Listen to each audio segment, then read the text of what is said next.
How do you avoid a nuclear verdict and save the life of your business?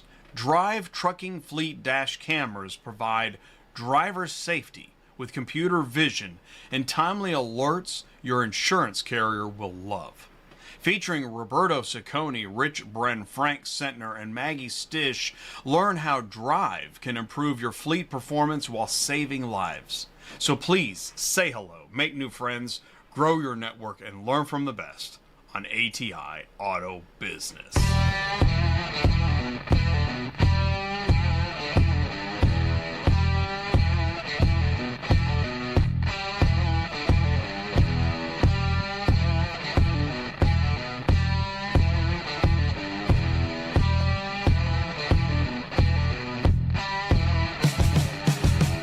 What's up, ecosystem? Welcome back to ATI Auto Business, automotive ecosystem, where everyone learns more about the automotive industry.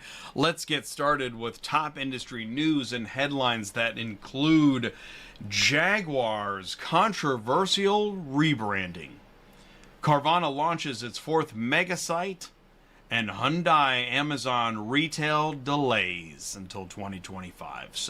But that's okay. We are jumping into show 374 in a row on ATI, on the automotive ecosystem. Hello, YouTube. What's up, LinkedIn? Now, I'm not sure if the chat is working or not. There's nothing like updates in the software, so here's to the updates. That's all right. We'll just keep going. We're live. As I've learned more and more, live is it's a special creature that, I don't know, I call it my domain. I never know exactly what's going to happen. I prep as much as I can and then hope for the best.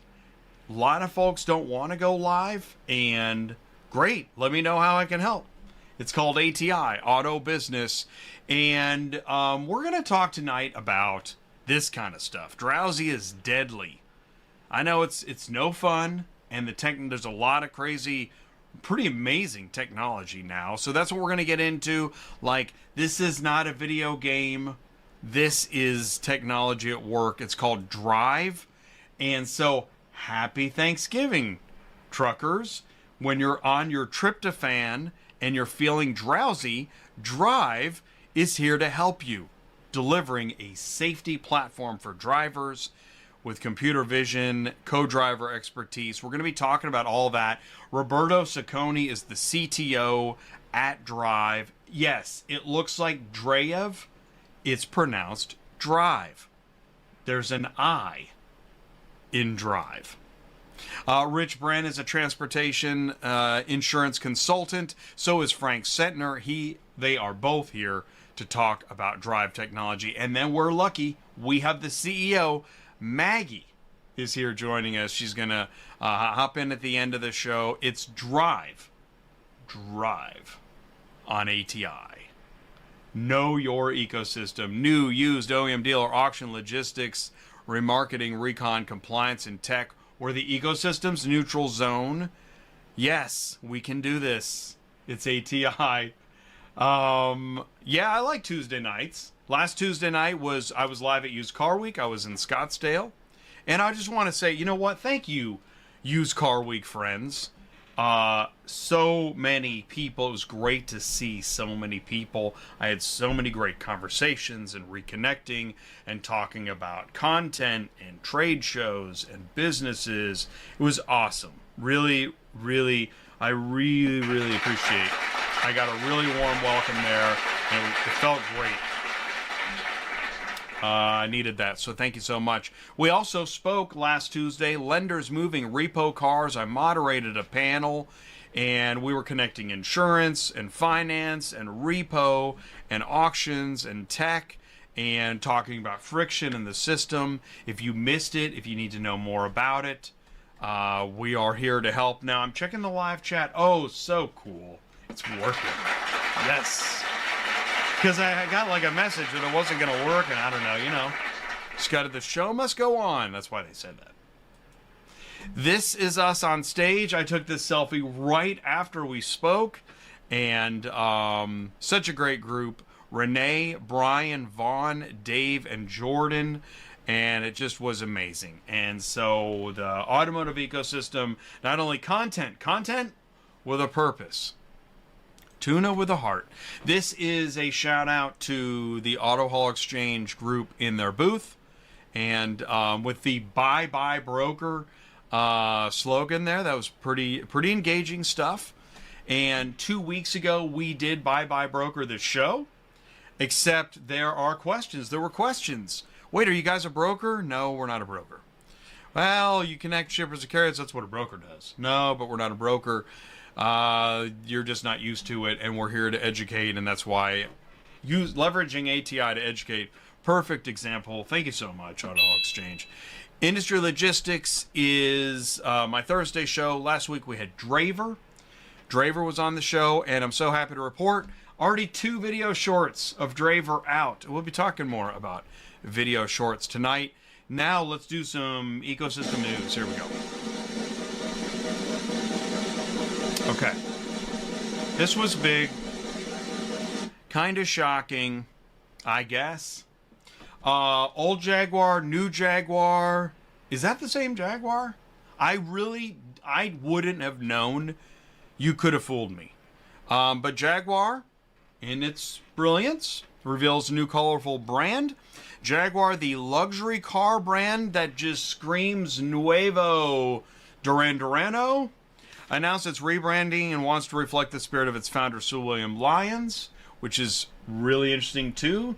Like, does he really like this? Jaguar copied nothing.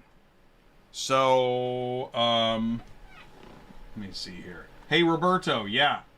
Okay, all right, good. Everybody, yeah, just a note to panel. I'm doing the news, and then I'm bringing you guys in, and everybody's ready, and that's awesome. So stick around. Here comes more news. So this is Jaguar. Okay, for real. This is Jaguar. Yeah, no, Roberto, you have the right link. Hang tight, and then I'll let you into the room. Thank you for double checking. I really do appreciate it. So again, this is Jaguar. This is Jaguar. Yep. Yeah, you guys are good. This is Jaguar. What? Okay, this... Oh, yeah, this screams luxury brand. Yeah, no, I'm with that. 100%. Copy nothing. Yeah. No, when I think luxury car, this is exactly the demographic I'm thinking of. That buys and drives high-end luxury cars. For sure. That car and this group. Absolutely identical, no-brainer. So what's going on? All right, change in average new car sales per dealership. So we're way in the red. All right, we need to do something drastic. How about a Hail Mary rebrand since we're struggling with reliability, supply, and pricing? So, stroke of genius or marketing suicide. Declining sales. Polarizing for sure.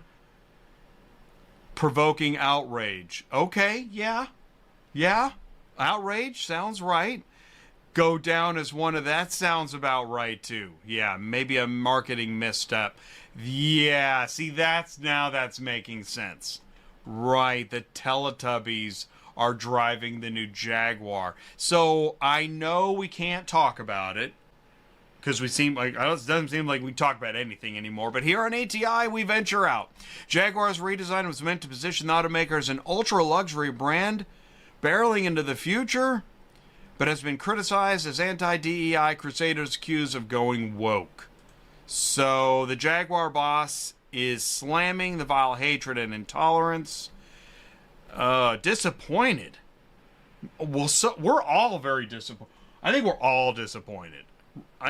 Everybody is rather confused. Company faced a storm of online criticism, showing models in vibrant attire, no cars. I don't know if no cars was the problem. 120,000 comments. Elon said, "Do you sell cars?" Glover explained that Jaguar needs to stand out. If we play in the same way that everybody else does, we'll just get drowned out. But the choices were... He emphasized the need for Jaguar to differentiate. We're going to tune it up like an auto brand, get completely different.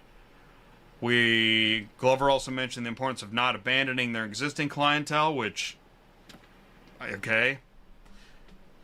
We don't want to necessarily leave our customers behind, but we do need to attract a new consumer base. Man, this sounds a lot like, gosh, what was that marketing blunder? Oh, yes. It sounds just like that. Yeah. Yeah, I remember this. We're going to just be edgy, and we got to get people, and we're going to... oh, yes, that's right. We ended up with record lows. The brand slipped. And in an attempt to appeal to everyone, we ignored the strength of consumers' perception of the brand. Gosh, it sounds a lot like that. But, good luck with that. Go ahead and let me know how that works out. In other news, Carvana launches a fourth auction recon Megasite, first on the East Coast. Kansas City, Houston, Vegas, and now Boston. Carvana announced last week that it's planning for an auction and reconditioning Megasite at its Odessa, Boston location, which will include Carvana's Inspection and Reconditioning Center IRC capabilities at the existing site, along with maintaining all digital and in-lane auction operations. Odessa, Boston will anchor the growth of Carvana's retail and wholesale ops in the area. The auction has been operating for decades, covers more than 100 acres, 13,000 parking spaces, creating 200 new jobs. They've already started hiring for the IRC associates. And to note, in Vegas, Kansas City, and Houston, Carvana's same-day delivery was added a month after the Megasite came to town. This could be big for Boston. Hyundai Amazon retail platform delayed till 2025. Last year, Amazon Hyundai unveiled a revolutionary partnership that will allow the automaker to sell its vehicles on the massive e-commerce platform. There were some delays from the CDK cyber attacks, but I guess nothing too significant. They did launch a pilot program in 2023 with 18 dealers. So you'd think they were ready to go, but it sounds like it's not till next year, maybe January. Dealers initially skeptical of the Hyundai platform, with Amazon concerned about the direct-to-consumer model, as we know from Scout Motors. Whoa. NADA said that the agreement between Hyundai and Amazon would be okay adhering to franchise laws, because, man, you do not want to go up against NADA. Man. The auto industry urges Trump to keep EV tax credit and emission standards, which is interesting. That surprised me. But there must be a lot at stake. The auto industry called on President-elect Trump to preserve the $7,500 EV tax credit. Which, I mean, is he going to read your letter? I don't know. In a letter sent November 2024, the Alliance for Automotive Innovation, representing OEMs, Ford, GM, Stellantis, urging Trump to maintain incentives for both EV buyers and manufacturers. Remember, Elon said delete it. So, I don't know, man. Elon or letter? Elon or letter? In addition, the alliance highlighted the importance of stability and predictability in automotive emission standards, suggesting Trump focuses on reasonable, achievable federal state regulations that align with current market realities. The letter also touched on regulation of autonomous vehicles, which, advocating for a federal framework to accelerate deployment, which Trump seems to be in favor of, and Elon is in favor of course, and that will help the steering wheel-free cybercabs coming out, I guess, in 2026. Trump says he'll impose 25% tariff on Canada and Mexico on day one, causing some concerns. In fact, this is, I guess, a graph of proposed percentage tariffs on Ford, averaging in the 25s and 30s, going as high as 47% coming out of Mexico and Canada. Ooh, man, GM's got some pretty high percentages there, too, in their tariffs. So, plus geopolitical tensions between China and Taiwan loom over the semiconductor supply chain. Trump has previously threatened to impose tariffs up to 200% on Chinese imports if China were to blockade Taiwan. And this could affect the semiconductor sourcing for chips Oh man, I thought we just got out of chip shortage. The industry is not well prepared to address any sudden disruption in chip supply from Taiwan. Even the planned semiconductor plants in the U.S. will take years to meet demand. As Trump prepares for a potential return to office, it's uncertain how his proposed tariff strategy and chip policies will develop. Other news, used cars. Average price of a used car is around 32 grand, down almost 5% year over year. That's great. Excellent drop for consumers who've been waiting to purchase a vehicle. Prices are still above pre-pandemic levels. Auto loan delinquency almost at 4%. Look at this. Record numbers in over a decade for auto loan delinquency rates. Not great. But see, look, see, you got that COVID pendulum swing. During COVID, it was amazing.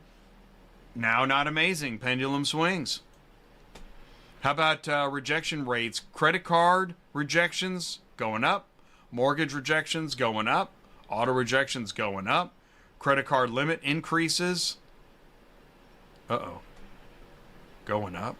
Mortgage refinance going up. Somebody at Used Car Week said, yeah, wait till the recession hits. I thought, oh my God. We're not in it yet?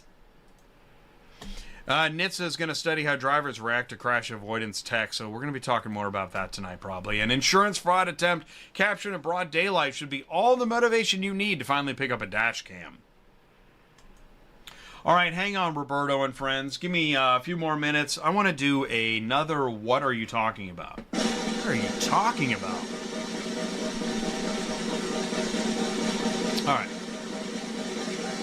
In this edition of What Are You Talking About, I am asking the question, what are you waiting for? Last week I was at Used Car Week. I talked to many people and companies about where they were or weren't on producing online video content. And most people are really still on the fence as far as making it a priority. I guess they don't think about it. Which is weird because when CEOs and VPs keep showing up on random podcasts, their PR department seems really into it. As we go, I want you to keep in mind, we have earned media and paid media.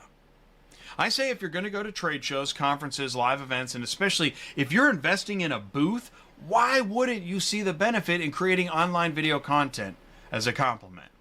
Of words, you keep repeating to individuals one at a time. You've heard of shotgun marketing strategy, right? A lot of companies share images on LinkedIn about the trade shows they're going to. And I'm thinking, why just share an image of your headshot and not a short video of what you already do, the markets you serve, the value add you already have?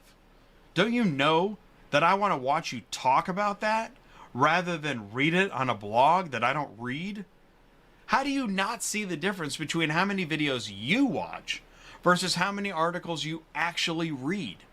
I can't tell you how many times I talked last week about the thousands of impressions and hours of views my most recent Auto Hauler Exchange video short got on LinkedIn.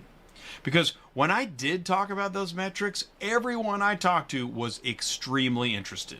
How many impressions? Thousands. How much watch time? Over 10 hours of a 60-second video. Do the math, that's a lot.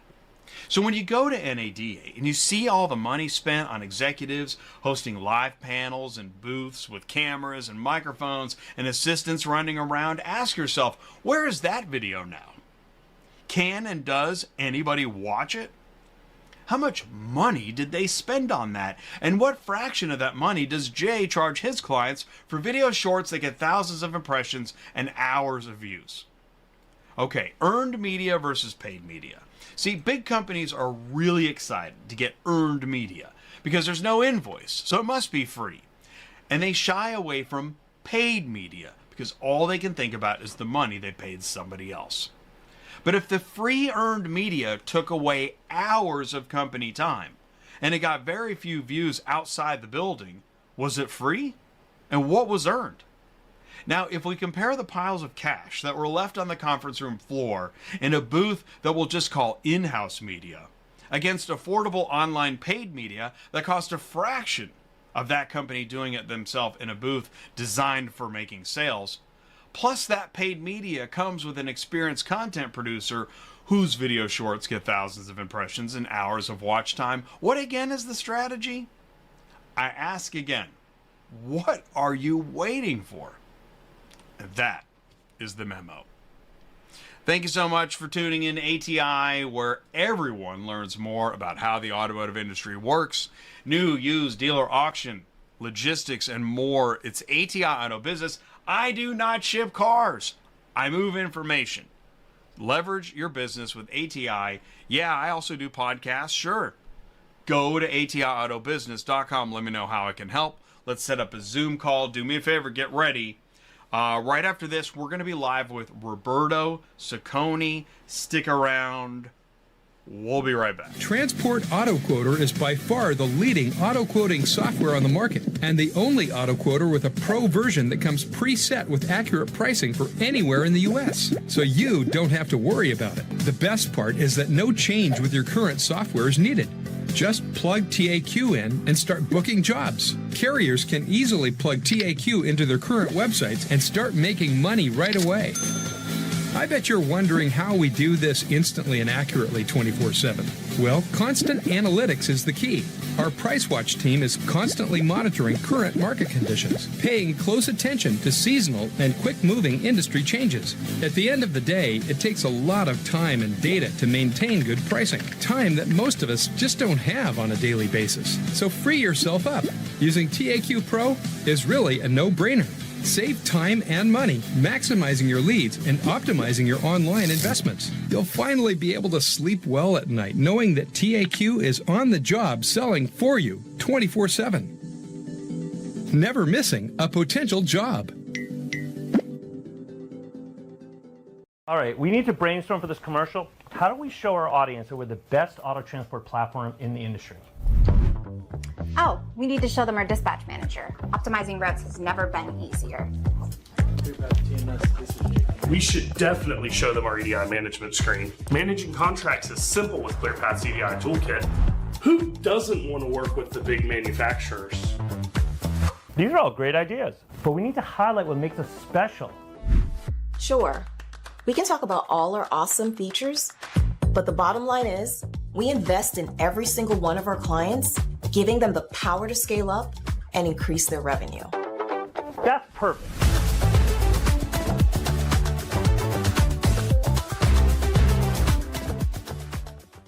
Auto Hauler Exchange has revolutionized the way vehicle haulers and vehicle shippers collaborate. The Exchange B2B marketplace connects vehicle haulers directly to shippers in a frictionless manner. The Exchange helps vehicle haulers maximize their capacity while eliminating empty miles. The Exchange is the first true B2B marketplace of its kind in the vehicle logistics industry. By connecting carriers and shippers directly, carriers can save time and choose which opportunities fit their needs each day. At the same time, shippers can rest assured that their vehicles are being moved by qualified, vetted carriers who fit their vetting program. The Auto Hauler Exchange has democratized the vehicle logistics industry by eliminating the middlemen and connecting shippers directly to available carriers. Why does a broker take a percentage of every load you move when clearly you could be working directly with carriers? Go around the broker. Get faster car shipping. Visit AutoHaulerExchange.com. Links are in the live chat. All right, here we go. Please do help me wish a very warm welcome to Roberto Sicconi. Roberto, can you see me and hear me okay? Yes, very good. Thank you. Thank you for having me. Awesome. I can see you. I can hear you. Please say hello and tell us a little bit more about you. Okay. Hello, Jay. My name is Roberto Sicconi. I'm a CTO and the co-founder of Dreyev. My mission, or the company's mission, is to make a road safer and help us people stay safer when they drive. My background is in technology. I'm a big car aficionado. I'm a wannabe racer in the old days. I had to switch to safer driving over time. I got a family, so you move away from the initial instincts and then you start learning what safety really means. At IBM, I worked mostly on human-machine interfaces, and I'm intrigued by any piece of technology that allows the people help interact with computers more effectively. As a matter of fact, I think computers are now at the point where they're going to be with us and around us all the time. And there's many ways of making them be useful to you and make your life safer. That's exactly the angle we are taking with Dreyev. And we also leveraging the fact that most of us got familiar with the use of cell phones. So our solution, unlike most of the telematics and dashcam solutions that you might be familiar with, is based on a cell phone. We can also use dashcams when needed, but the core is really your phone and the connection with the dashboard, with the ability to give you feedback when you're doing a good job, when you're doing a less than stellar job, and make sure that you're safe all the time. One of the things that I noticed when we've only talked a couple times, and I realized, it's not like you work in sales and you're trying to catch up and sell something. This has been a passion of yours, am I right, since the 90s? Correct. Yeah, as a matter of fact, back in '96, I was leading a group that worked on the first networked vehicle with the Delphi and GM. I was responsible for the speech recognition part of it. The idea was that sooner or later you would be able to talk to your car and have a car respond to you and give you information. That was back in '96. Wow. What? 1996? Yes. You're working on networked vehicle. Yeah. What did it look like in '96? Well, it was a GM Tahoe equipped with an IBM computer. I was responsible for the software development at the time, and the idea was to showcase how you would be able to interact with the dashboard or the infotainment system way before that became a reality. So it was a concept vehicle at the time. But a few years later, we started having the first installations in real cars with Honda and other car manufacturers. And then now you expect speech to be part of one of the ways to interact with your dashboard. But back then, it wasn't necessarily the case. So, okay, so I've got, one is I was thinking, I'm just going to say Knight Rider, Kit, the car. Yeah. That was in the 80s, right? That's right. Yeah. That's right. Okay. It's irrelevant, but okay. All right, so the thing is, when we talk to our cars, it seems like there's many different ways you can go with technology, and your focus is on safety? Yes. Is that right? Yes. Yeah, we still are, I would say, helping legacy drivers who are in control of the car and making sure that they don't oversee potential risks that they might be ahead. Most of us are doing a good job, but occasionally we slack off, we get surprised, we are not paying attention to things. I think technology has come to a point where it can really help us stay attentive all the time. And whenever there's a potentially dangerous situation, we alert the driver so that the driver can react and prevent any crashes. Yes, here's an example of videos that are taken inside the vehicle, different users and different conditions, using different types of dash cams. We want to understand where you're looking at and whether you're looking at the right direction. There may be a pedestrian crossing the road before you. You may be distracted by something on your left, the pedestrian comes on the right. So we notice that there is a discrepancy between your direction of the attention and where the attention should be. And then we provide the audio feedback so that you know what's coming and what you need to do. If you are a professional driver, you work for a fleet manager, of course, a fleet manager is very interested in making sure that you're driving safely. So there are scores we can extract out of your driving style that can turn into coaching, micro-coaching, off-trip lessons or coaching, especially for beginners. Experienced drivers usually don't need any coaching, but they might need some reminders of things that may be happening that they have not noticed. So it's really your guardian angel, if you want to call it that way, that stays with you and pays attention for you. Yeah, I know. As I watch this, I think that a lot of experienced drivers are not really going to want to be involved in stuff like this. Mm-hmm. But the thing is, you got my attention.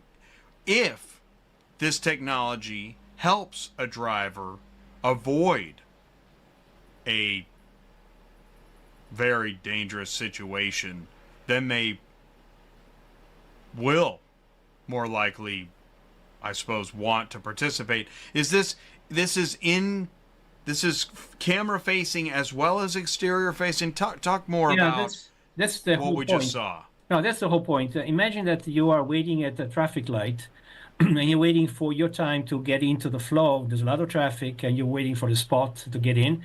In the meantime, a pedestrian may be crossing the road before you, and it may be coming from the other side, from the right side. You're looking at the left side, and all of a sudden you see a spot and you start moving and don't realize that in the meantime the pedestrian is in front of you.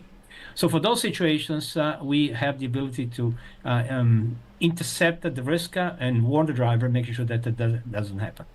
Generally speaking, our interface is quiet all the time. The other advantage that we have is that if you do indeed a good job, which most of the professional drivers do, you get also rated on how stellar a job you do. So it's about collecting credits for your good behavior and your ability to be safe all the time. That can be then used for promotions, for certificate of safety that you can collect for yourself, that help you grow your career inside the fleet and also get discounts with insurance. We're going to bring in the insurance guys here in a minute. So Frank and Rich, you're up on deck. But that technology also, I mean, that's what the autonomous vehicle technology kind of looks like too, right? I will say essentially the conceptual technology is similar. We have to understand what is on the road and where it's moving, it's where time to collision is below certain level, etc., and whether you are paying attention in the right direction. So there's two parts to it. Autonomous vehicles don't have to watch the driver; they drive themselves. But the technology needed to understand what the risk is pretty much the same. Our solution is a lot more affordable than autonomous vehicles, and it's available today. Well, okay, well, great, because in the live chat, Daniel's saying, how much would this cost an OEM to implement? And so, rather than give specific pricing, because we don't know anything about his business, talk a little bit more about that, if you would. Yeah, I would say that technology like ours is coming anyway to OEMs, whether it's our technology or somebody else's technology. What we do and we differentiate from is the fact that we enable legacy cars which do not have this technology embedded, no cameras installed, and no capability to understand, to evaluate what the cameras are doing.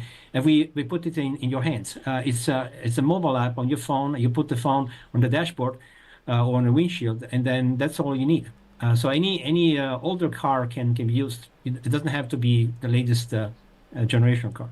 But going forward, yes, I see a market for advanced OEMs introducing this technology. Some of them already have some of it. For instance, Subaru and Honda, and there are various vehicles that have some driving monitoring capabilities.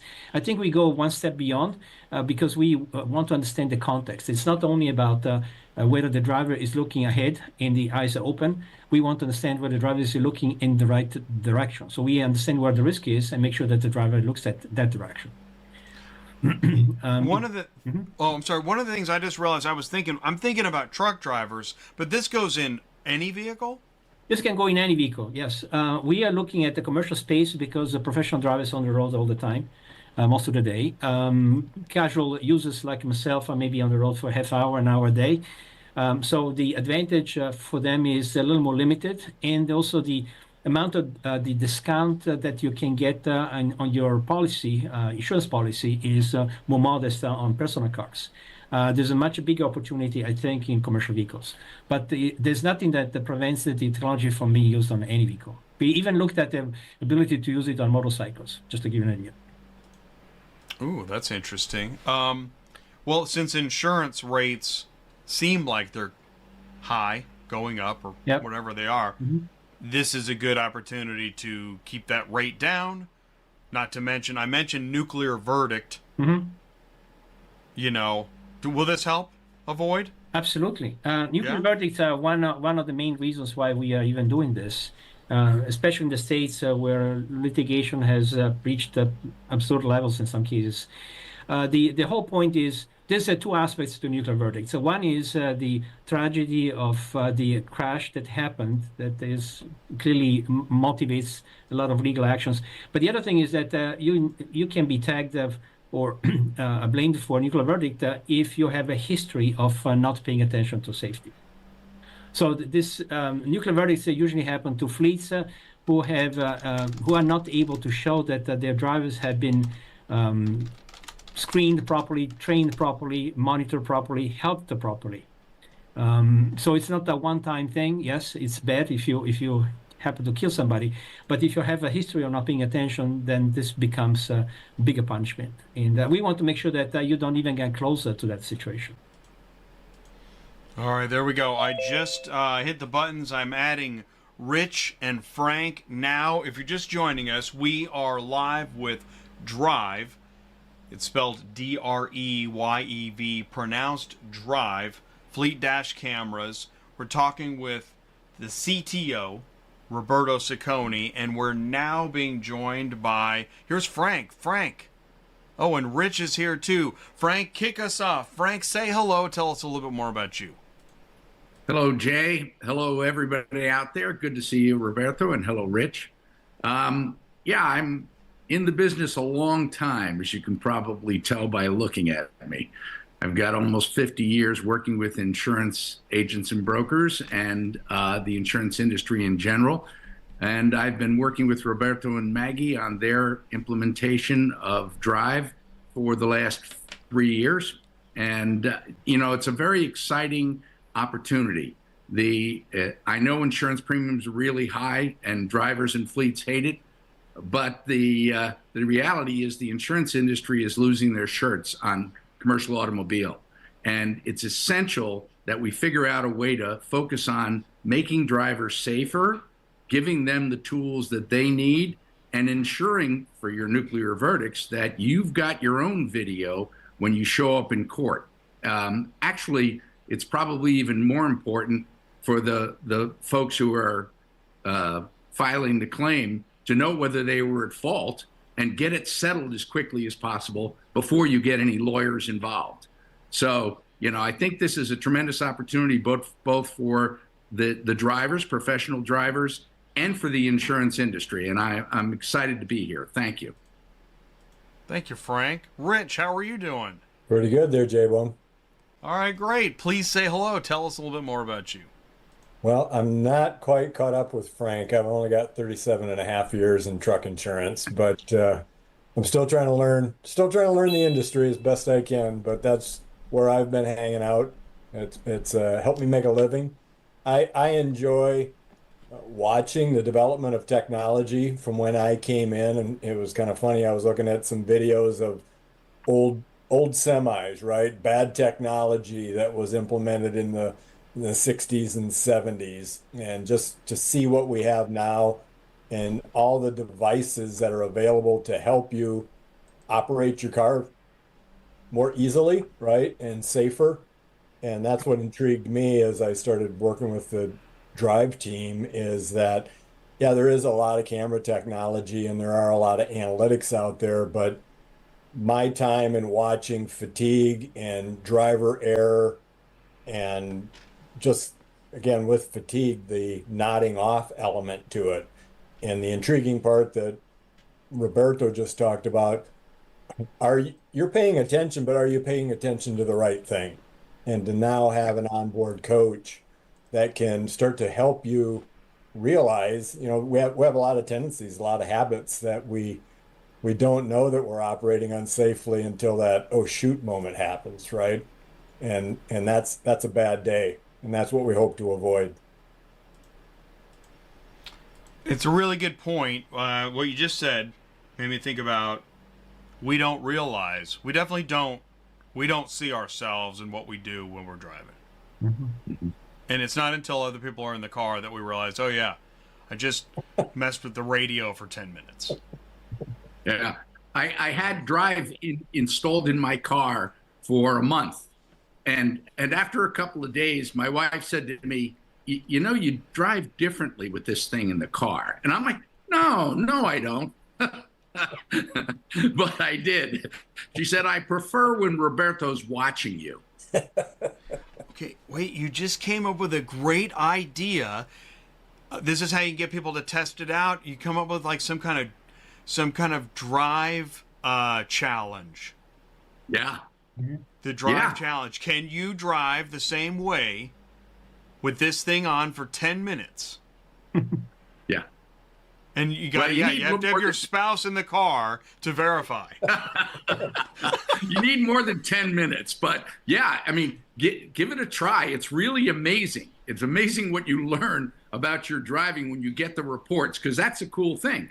The reports come in at the end of the day and in email, and anybody can read them, you know, and it really puts the driver in control of understanding their process, how they're working. You know, are they cornering a little too hard?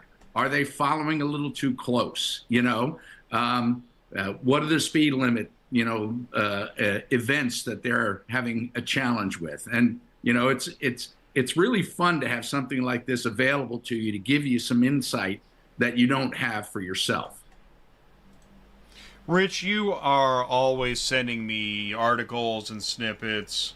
For anyone that, I'll go to camera one. I've known Rich for years. And really, like, when I think of insurance, I think of Rich. Rich, can you think of an example?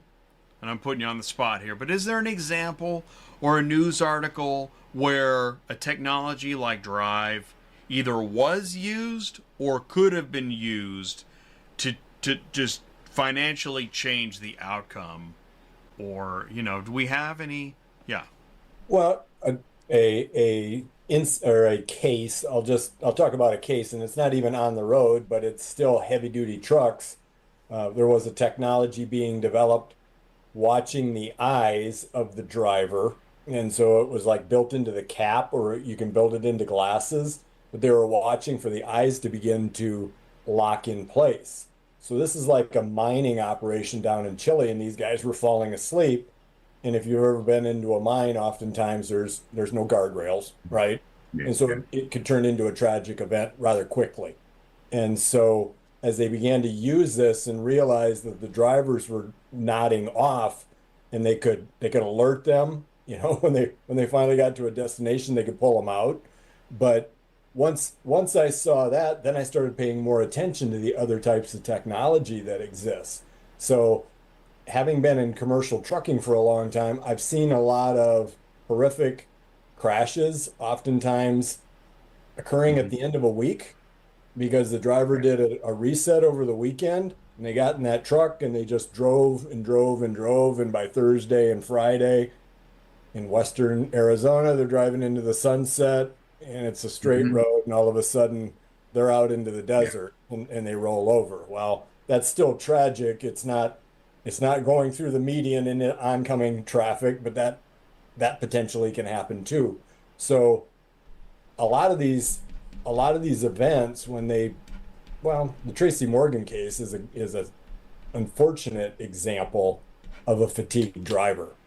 And, you know, had there been something watching that driver, possibly to alert them, right, and to intervene, or if the driver had been coached in advance that this was, or knew in advance, would the driver have taken the risk if they knew that there was going to be an onboard monitor? Yeah. Because that driver had been in a car for many, many hours before they got in a heavy-duty commercial truck. All right, fatigue. All right, so this one, I think I'm going to hang my hook on this one then. That if nothing else, because we've all experienced fatigue behind the wheel in one way or another. And here we go into the holiday weekend. Somebody's going to get fatigued behind the wheel. It's not somebody. How many hundreds of people are going to get fatigued behind the wheel trying to get to, right, or get back to work after the holidays, and then you add all the turkey, right, with the tryptophan. And other impairments, Jay. Right, exactly. So what if this system, maybe someone says, you know, I don't want it on constantly, watching everything but what if it could recognize a fatigue? I'm sure, Roberto, it's capable of doing that. Yeah, That's the whole point. And I would like to say that our system is quiet most of the time. You kind of forget about it until you need it. Yeah. That's really the point. So you don't want to have something that keeps nagging you all the time. No, if you're doing a good job, you're perfectly fine. If anything, you may get some chirpy sounds every time you get credited for excellent behavior.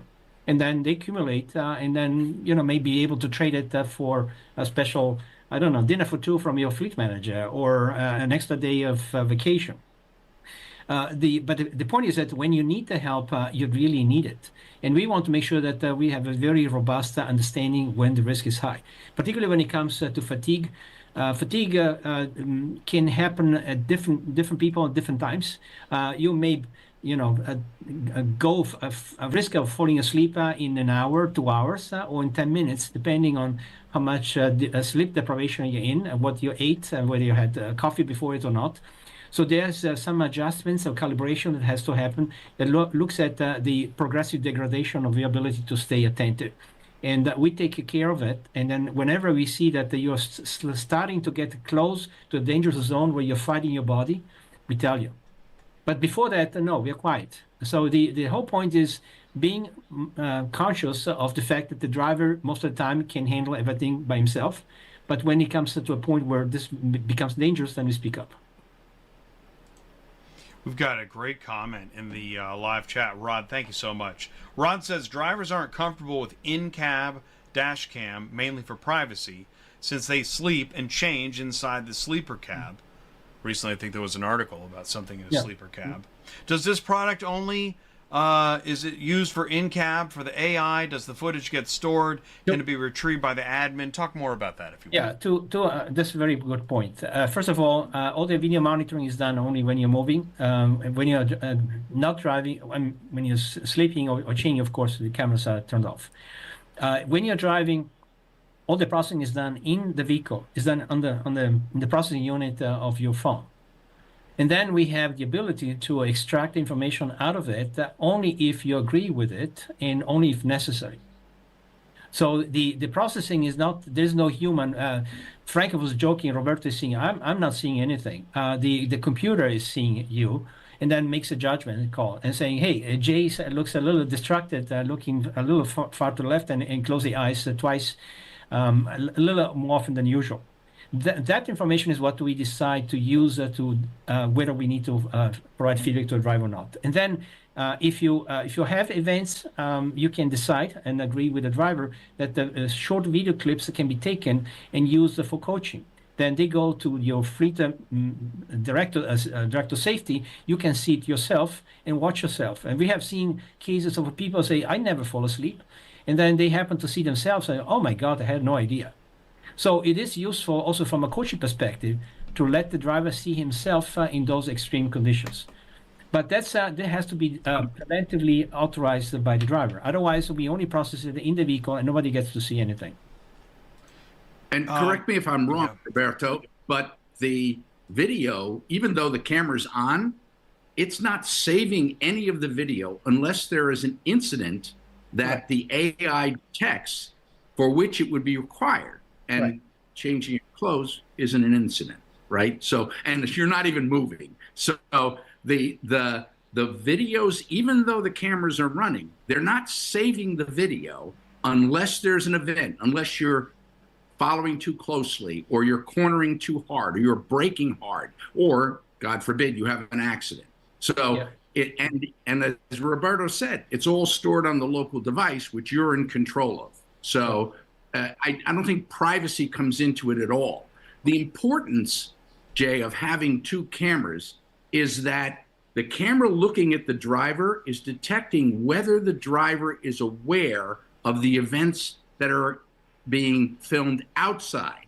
And so you don't get an alert for everything that happens outside that's a potential threat. You only get it if the driver isn't paying attention to that threat. Mm-hmm.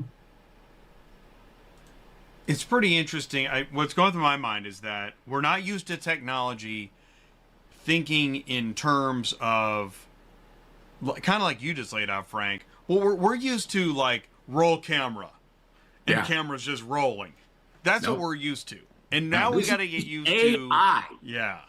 Right. This is AI, man. That's how the video is being processed, and the understanding of the dual cameras. There's a threat outside, you're not paying attention, it knows to alert you. And if it's a significant threat, one that requires recording, and that can be set on the individual phone, it saves that video. Jessica has an awesome philosophical question for us. What did you think was true that you found out after putting this into place was not true? You mean? I guess what did you learn that you didn't know? What if? Yeah. Well, I think I'm a very safe driver. Okay, my wife would differ. Okay, but what I learned was that when I had this installed, I was much more mindful of, for instance, jackrabbit starts. Okay, I don't have to do that. And if you're sitting at a light, so I was definitely aware that I was starting more slowly, and I was also much more aware of my braking. Okay, so both of those things I paid attention to. Not so much on the speed thing. I got above the speed limit. I'm always above the speed limit. I got above the 10 miles an hour above the speed limit. That's really the threshold, more than I expected. Well, if I may add something, this is a little more on the telematic side than the video. One thing I discovered is that when you have to slow down, you're better off by hitting the brakes harder at the beginning when you're higher speed, and then you progressively let go. And what the net result is, I have a very slow deceleration, which feels like a softer or smoother ride. If you wait for too long to brake, then you can brake, of course, and it becomes easier when the speed goes down, but you can have a harsher braking, which are usually tagged as harsh driving. And the only way to do it is to be a little more of a planner. You see a traffic light at the distance, you don't wait until you get close to slow down, you start slowing down early. And that makes the whole traffic flow much more smoothly. Now, professional drivers, experienced drivers that do it by nature, younger driver may be less used to it, but the tool can tell you, hey, you are braking a little too late. You can do it much earlier. It's like for a racer get the telematics information to tell him where he's wasting time in doing a turn. He could anticipate the move and then turn the corner at the right speed. Okay, here's a question. Let's say I'm driving fine, but I, see another idiot, right? I'm like, idiot, pointing at an idiot on the road. Can I say, hit record, idiot?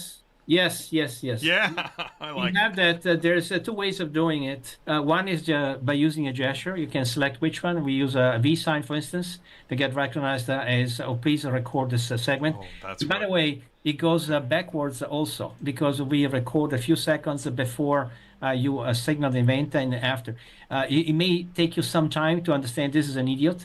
So you want to, when you realize that, yes, this is an idiot, and you want to record it, we record the 6 seconds before that and 6 seconds after it, and then it gives you the whole motion to review. That's smart. What can I do with this idiot recording? Post to Instagram. You can post it to Instagram. So if you hold 3 fingers and post to Instagram. Right.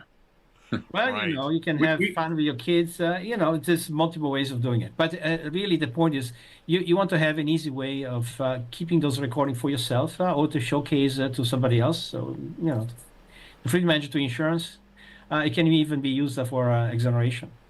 If you have somebody who is doing stupid things in front of you, even if you're not hitting the brakes and nothing is considered an incident yet, this is a proof that this guy might lead you to a problem. And then if it happens, you have the recordings. Frank just brought up a good point. It's coaching how you're driving, right? And so in the commercial space, there have been a lot of technology attempts, or they haven't really become apparent in the marketplace.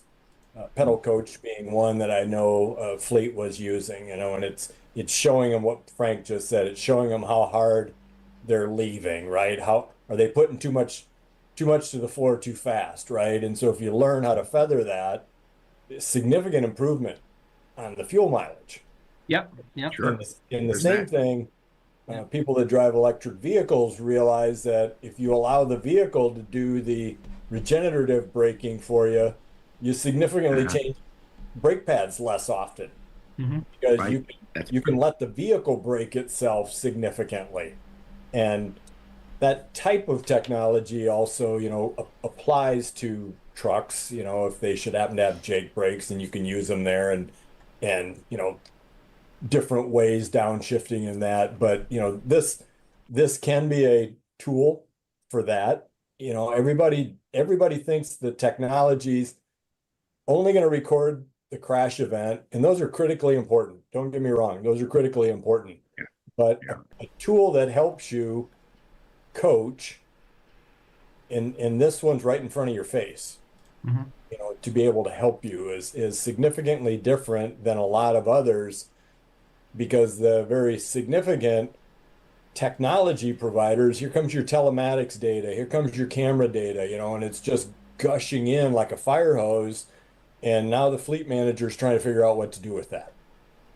And it is important to work through it, but can they work through it all? And do they really see what needs to be done? Whereas the tool is intelligently figuring that out for you on the fly.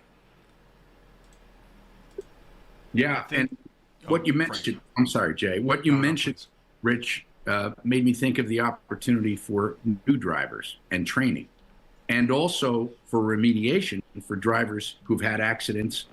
This is the kind of thing that you could have installed, or the fleet could use, with both new drivers and with drivers who've had some accidents, so that they can guarantee that there is a safety check and people are, getting a clean bill of health, so that they don't have to worry about this.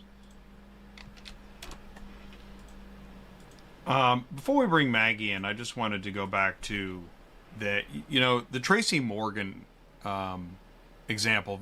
Really good example, because many of us know who he is. A lot of us know about that case. It was a lot of money, a lot of headache. And yeah, if you can just prevent one of those a year, it's enormous. And having, I think you said like footage before trial, or however you said that. Yeah, even if just knowing exactly what happened can make the difference. Well, and the one thing here with Drive, because it's so mobile, the reference to using it on a motorcycle. I mean, just think about the applications where this can go. A lot of people don't think cars, pickup trucks, and that are unsafe. Well, yeah, they kill people just as deadly as a heavy duty commercial truck, right? And so there's a lot of people that think their Sprinter vans and that are safer. Well, they're more agile. That doesn't make them any safer, and I've seen horrible crashes there. The point that I see is unmet by any other camera technology is the rental vehicle, the fleet that has rider trucks that switch out regularly in that. You never get a camera installed in one of those. So any fleets that are on here saying, well, I already have technology from whatever carrier and I've got my telematics data and that, I don't disagree that you have that, but what do you do when you have a temporary rental and all of a sudden you've got a truck that you're using for, maybe it's just a day or a week or whatever? This is one that's easily, put it in a saddle and now you have something going with this driver. And the same thing, a lot of these people use independent contractors. And so that's a challenge, trying to get a truck of an independent contractor to get that thing installed. Well, right now today, this can be utilized for that gig driver, that DoorDash, Uber, whoever it is. So, this is much more able to be implemented quickly and in any application. And I did some courier messenger type work, insurance work at one point in time. And, bicyclists hitting people on the streets in New York, led to general liability claims. They aren't auto claims. They're general liability claims, but, they're hurting people. And the same kind of a thing was people started to wear GoPros back then to prove that they were or were not, right? That's how they were trying to prove their innocence. Sure. Now, this has a different application, much more features than just a standard GoPro. But if you start thinking about it, if you really want to make a difference, protect the driver or the driver become better, more professional, more competent, this is definitely a solution to consider. All right, here we go. We're going to bring in Maggie. Ready? Maggie, you ready?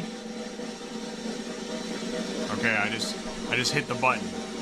She's going to join us for the final segment here. And as we move into, we're going to get Maggie's introduction here. I didn't give you much heads up, Maggie. And thanks for jumping in the live chat, asking questions, sharing your thoughts. Jessica Zorn's big fan of Rich. So shout out Rich from Jessica Zorn. Maggie, can you see me and hear me okay? I can. Hello, Jay. How are you? What's going on, Maggie? Please say hello and tell us, who are you? Hello, I'm Maggie Stys, and I would like to greet everybody from beautiful Westchester County, up north from New York City. I am so grateful to be working in such distinguished company of fellows here that you've heard a lot about what we do already. My background is really in technology. I have an IBM background. Like Roberto, that's where we actually met. And a lot of my work early on was around human-centric computing before it became AI, before it became hip and everybody, including insurance, started using it. So my big passion and actually word of gratitude here is that, we got a chance to help people on the road use technology in a way that is hopefully is being treated as a trusted guardian angel or that trusted driver companion. That's where we're going with this. Roberto described the technology already, so I just wanted to say that this is our mission. It's also my personal mission. I did fall asleep behind the wheel on a couple of occasions, and it was not happy. A very happy situation. So we're here to prevent accidents, right? I think preventive measures is our focus. We're very happy to also provide exoneration evidence, but we hope it never comes to that. And the technology is very light. It's phone-based, so it's is going with the spirit of times here, especially with the growing gig economy. I think it would become very useful and very flexible piece of AI gizmo. Well, nobody knows the purpose of something like those who've been within a situation where something is a solution. I think that's fantastic. I mean, and I mean that. Is fatigue kind of that top tier solution? I mean, what if someone said, what are the 5 reasons to have this technology? 3 reasons, yeah. Well, risk prevention in general, right? I mean, crash prevention, risk prevention, including things like distracted driving, which unfortunately we see more and more of. Drivers are becoming more and more complacent. They think they're 1 foot inside of a self-driving vehicle, and we're not there yet. And then drowsiness, I would say, is a pretty differentiated feature, especially for long-haul truckers. That would be very useful. We like to refer to ourselves, the Drive technology, as the Tesla of driver guidance.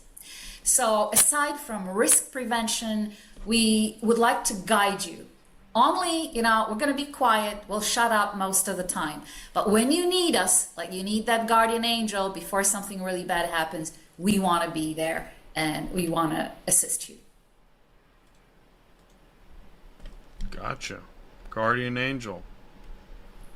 There you go. Anybody who wants to add something? We'll wrap here in a few minutes. I guess we'll go to final thoughts. Here we go. Camera one. Final thoughts. All right, go ahead. I think it's time to promote or switch from technology used to criticize you to technology used to award you. And there's plenty of excellent drivers who do a fabulous job, and there's nobody around to see how fabulous a job they did. I think this is one way of demonstrating to yourself, to your employer, to your insurance, how good a driver you are, so that you deserve the best insurance premium, best treatment, the best awards. That's the best way to really demonstrate that you are an excellent driver. You should be ahead of others. You should be preferred. If you work with a carrier, you are the best contractor they can pick. I mean, this is definitely an unserved market, and we like to have a lightweight solution you can adopt that allows you to demonstrate how good a driver you are and then take advantage of it. I like the idea of rewards, whether it's sounds or, like an animal gets a couple nuts or, whatever. I mean, really, to be rewarded for good driving, I love that idea. It's great. Okay. Who wants to follow that? Like, again, I'll just go back to we don't know. We're not watching ourselves. And Frank's point's very well taken. I wonder how I ever get anywhere safely all by myself, because when someone's with me, they tell me how bad I drive. So, there are drivers that are in extremely dangerous environments and may not recognize it because it's very, very busy around them, or it's 3:30 in the morning or 4 a.m., right? And they have to be on drive going at that point in time. A friend of mine he drives a tractor trailer. He got hit the other day. He had just started his shift. It's just like approaching 5 a.m. And a woman just comes left to center right into the fuel tank next to the driver's side of the truck. Why? What was she doing, right? She was either distracted or she fell asleep, and so he was in his lane, and it was just like she came out of nowhere and got him. So the point is, are you utilizing technology that can help you? What kind of warning devices, their safety equipment? This is about that guardian, as Maggie talked about. This is your guardian to help you. And so I've seen a lot of these garbage truck guys, it's the early morning people, they're brand new getting into the truck and they're not awake yet. And you don't know why that is. I've got sleep apnea. I know that if I don't wear my mask, that oxygen deprivation is not allowing your brain to function well. And a lot of truck drivers are untreated, undiagnosed for their sleep disorders. So that's them, but also every other fool out on the road with them. That's what I'm talking about. All the other fools around them, in the use of narcotics and other hallucinogens that screw people up. I mean, it's a dangerous. Their workplace is dangerous. I respect the heck out of drivers, related to many of them, and yet we're here to talk about a tool that can help you, right? Be safe for yourself and learn ways to become more defensive. Yeah, the road is a dangerous place. How about nighttime? Can this be the security guard at night as well? Yes, the technology works day and night. The limitation is how much can the camera on your phone see you at night. And like most of the phones, they do a passable job, but the quality is not as good as during the day. If you want to improve that, we have an option of using a separate camera that connects with the phone. It gets installed on the windshield, like dash cams. And then that becomes the extra pair of eyes that are specialized for nighttime vision. But I will mention that dash cam is under the control of the AI on the phone. So once again, it's only saving the recordings where there's an incident that the AI has evaluated as requiring that recording. And along the lines of a recording, we cannot avoid cameras. Cameras are everywhere. And believe me, they're coming to every street light and every stoplight and every, overpass on every highway everywhere. It's about time drivers, professional drivers in particular, had their own copy of a video that proves what they did, as opposed to being at the mercy of discoverable video from, a bad angle, on a department store, at a corner.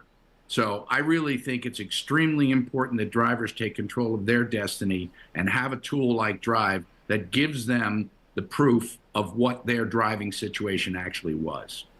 Frank brings up a good point. That is a critical thing that adjusters oftentimes need to be beat into their heads when an event happens. If you know that you're in the right, if you believe your contribution was very little to none, I'm asking them all the time, have you pulled every camera, as Frank just said, have you found every camera that was on that roadway that you can get that data? I know of a lady I worked with that there was a horrific pedestrian accident, and I presented to her that it's been seen that some of the door cam videos on a street can pick up vehicles. And I said, if you analyze that, you can know the speed in which that vehicle was traveling. It was predicted that this vehicle was in a residential area going at an excessive amount of speed. And so that would be a benefit to the claimant, right? To be able to show that this person. So that's all I'm trying to say again here is this technology can help sometimes in breaking the code on proving that other party's contribution was very significant. And to the point that somebody asked for price earlier, one of the biggest advantages of this solution is it runs on your phone. You already have a phone, you're already using it for navigation and other purposes. Why not install another app? And then all you pay is for the service. But there is no hardware installation. It's very easy to use, very friendly. And it can be resident on your phone together with other applications that you need. So it's really the most, I would say, non-intrusive way of bringing in help without changing your lifestyle. Right, because you not just the footage, but there's data, right? Yeah. Do you have speeds and all that stuff? Oh, yeah. Wow. Yeah. Not only that, we know the post speed. You can select your own warnings on speed, and that may change depending on the state. May change depending on what your fleet owner requires. May depend on how much margin you want to keep. You get warned before you even get there, so you don't get discovered to be exceeding the speed. And the speed may change frequently, and you may not even see the sign. So it reminds you, hey, by the way, now the speed went to 55 to 35. And okay, you get a grace period to adjust, and that is fine. If you keep going at high speed, then you get warned that you're doing it, and it's up to you to decide whether to change or not. So it's a very, very powerful way of reminding you of constraints that you have to live with, and make sure that you do the best.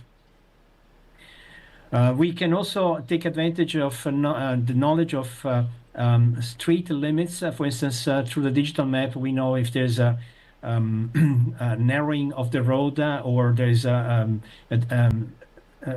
bridge that's too low, and that may be incompatible with your vehicle. So we warn you ahead of time.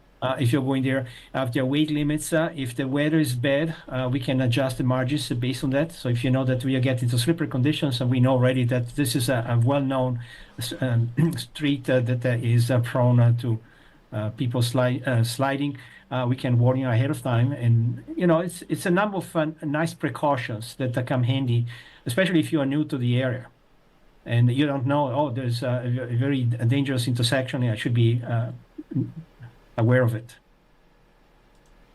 Now that's interesting, yeah, because you don't have to rely on reading a sign. This thing is thinking, just like I've had what Google Maps has said, there's a speed trap ahead. Yep. And I'm like, wow, thanks. That's awesome. Kick it down. Yeah. Really appreciate that. Hurry up and get through it, buddy. Yeah, exactly. So that is, I mean, the applications here, this is pretty amazing. And then if you think of, you've got 1,000 trucks on the road. Think of all the little things throughout each day of all those trucks. Yeah. Yeah, Wow. the point Roberto just brought up, I mean, the coaching pieces, the warning pieces, a lot of accidents are simply because you're new. You were not aware of the environment. Frank brings up a good point, right? Is the bridge too low? Do I realize this curve is as tight as it is? And a lot of people are just not prepared.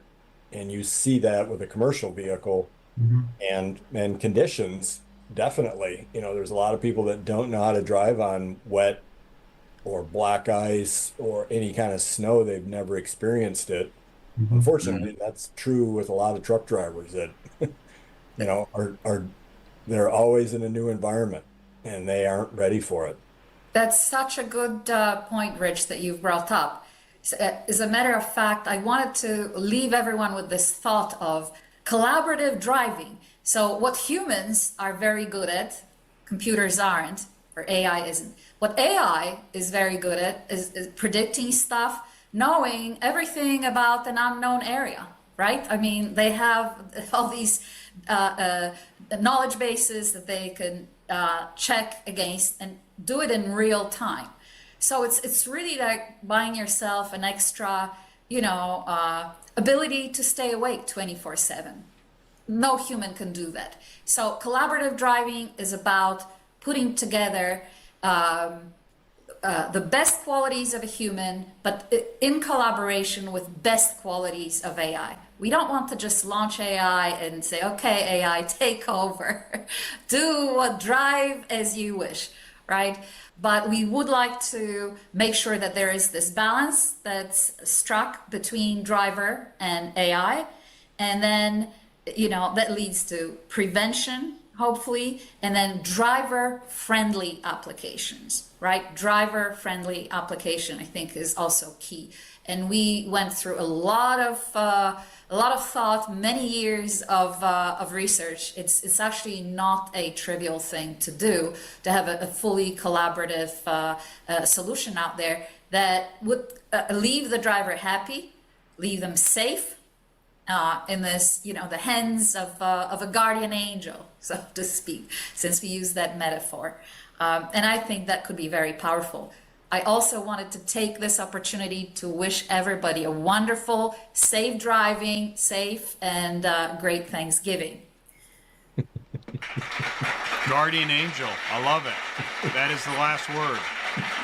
Roberto, Maggie, Frank, Rich, thank you so much for taking this time as we go into the holiday. I also hope you all have a great Thanksgiving, and thank you so much for your time again tonight. Share this info. Thank you, Jay. Thank you. Thanks, Jay. Thanks very much. All right, I will end the meeting now, and that's a cut. Okay. All right. Awesome. Oh, it came out great. I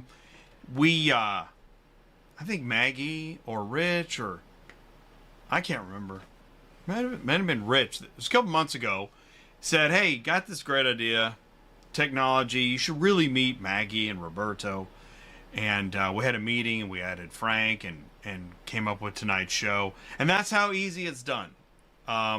Is that we met a couple months ago. Then we had like a prep meeting. Got some assets together. And here it is. The show. Live. For Thanksgiving. Perfect timing, too, with all that tryptophan. I want to thank Superflow Systems, Auto Hauler Exchange, ClearPath TMS, Murphy Auto Transport Services. Thank you all so much for jumping into the live chat. Love that. Seeing great views on LinkedIn. Wow. And that's awesome. This is a big deal, and I know that there are a lot of folks that work in fleet, whether as a driver, as a manager, a supervisor, tech, owner, insurance, and in telematics, or in law enforcement, or it's a lot of folks that are really interested in fleet management. So if you want to learn more about Drive, Dreyev technology, I put some links in the live chat. You can also go to Dreyev Automotive.com and learn more about Dreyev.